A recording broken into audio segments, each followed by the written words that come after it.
Bharatiya Janata party వాస్తవంగా ఒకప్పుడు Janata party విడిపోయి మొక్క చెక్కలైపోయి ఇక ఆ స్థిరత్వం ఎక్కడా అనుకుంటున్నటువంటి సందర్భంలో భారతీయ జనతా పార్టీగా ఆవిర్భవించి కొత్త పార్టీ పెట్టినప్పుడు తొలిసారి 2 సీట్లు దేశవ్యాప్తంగా వచ్చింది. కేవలం 1,82,00,000 ఓట్లు. ఇవాళ రోజున అదే భారతీయ జనతా పార్టీ సాధించింది 23,59,00,000 మొన్నటిసారి. ఇది వాస్తవంగా అయితే కనుక దాదాపు 30 కోట్లు రావాలి. మొన్న కొంతమేర ఇబ్బంది పడ్డటువంటి పరిస్థితి. భారతీయ జనతా పార్టీని దెబ్బ కొట్టాలనుకున్న కాంగ్రెస్ లెక్క వేసుకోవాల్సింది ఇది. ఈ 23 కోట్లు 24 కోట్లు అనేది బీజేపీ ఫిక్స్డ్ ఓట్ బ్యాంక్.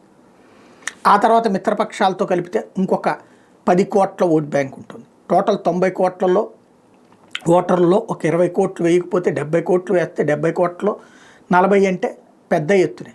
అదే కాంగ్రెస్ పార్టీకి ఎక్కడుంది, ఎంత ఉంది, ఇది లెక్క కట్టుకోవాల్సిన అవసరం ఉంది.